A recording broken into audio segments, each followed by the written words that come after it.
Hi everyone, welcome back to Rabbi's Reflection. I'm glad that you're joining with me today. We'll be continuing in our reading of Kitchen Table Wisdom by Dr. Rachel Naomi Remen, and today reading the story Damming the River. Stay with us as we read through the story and then offer some reflections.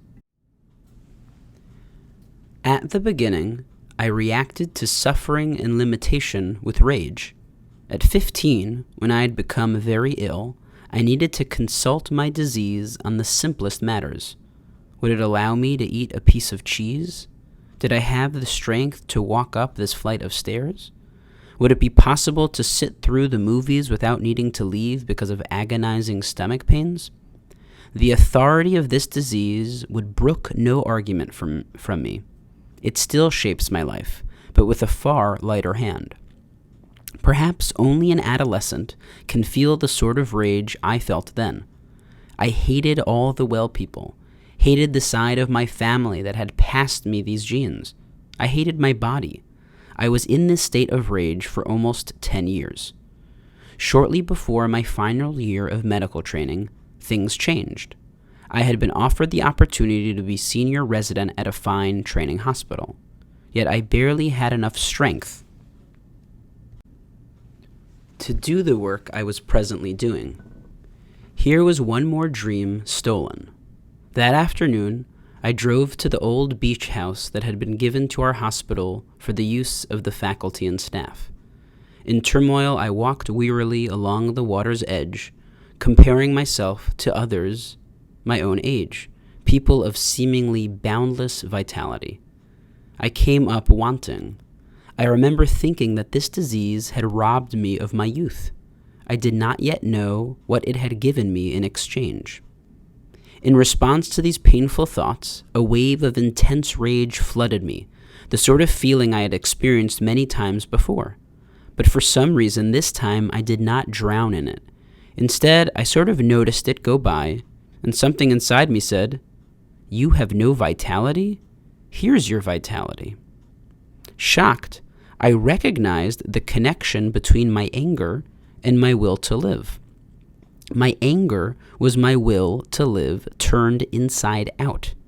My life force was just as intense, just as powerful as my anger.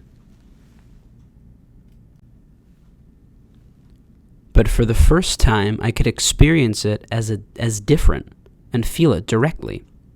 In that first moment of surprise, I had a glimpse of something fundamental about who I am, that at the core of things I have an intense love of life, a wish to participate fully in life and to help others to do the same.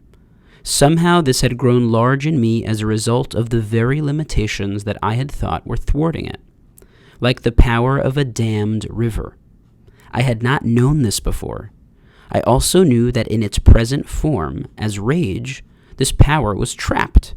My anger had helped me to survive, to resist my disease, even to fight on. But in the form of anger, I could not use my strength to build the kind of life I longed to live. And then I knew that I no longer needed to do it this way. I knew with absolute certainty that my pain was nobody's fault.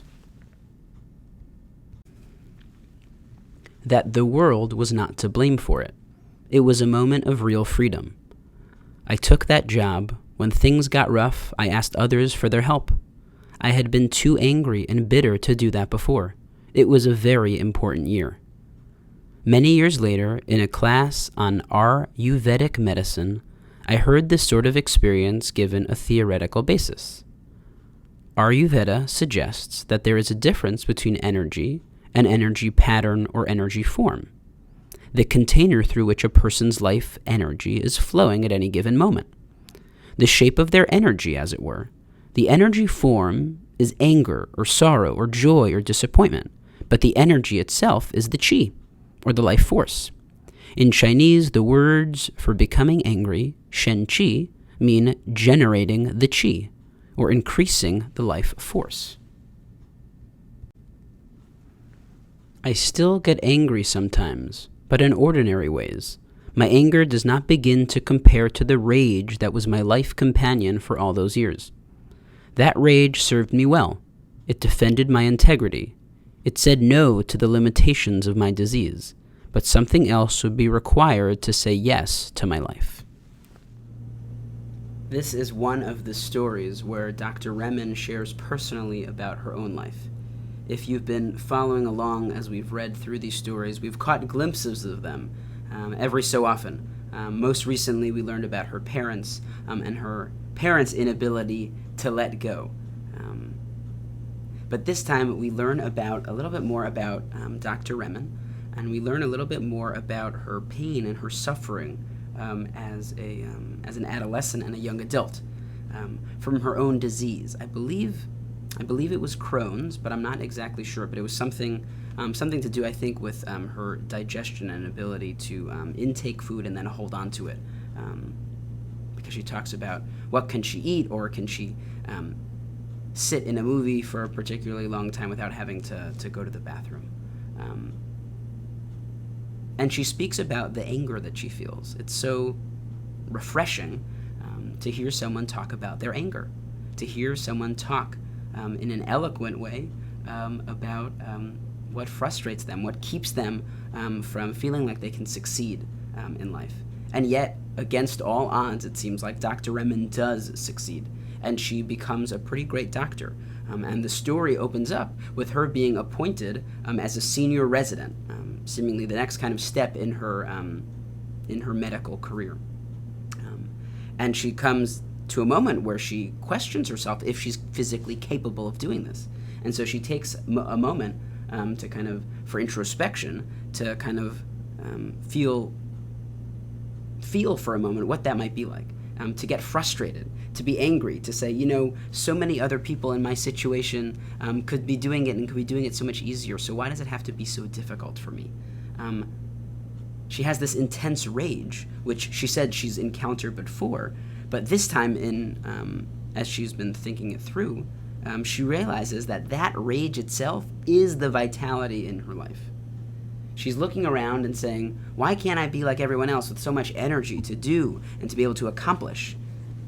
And then somehow an inner voice says to her, well, wait, the rage that you feel, to the desire to be better and to become better and to help others, that is the life force. That is what's giving you the will to live and the will to provide others with that ability to live. And so hold on to that.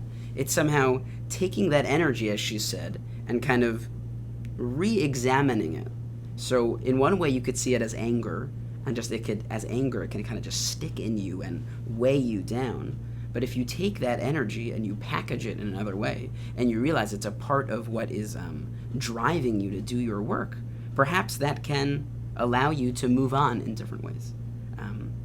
She realizes, or she comes to the realization, that my pain was nobody's fault.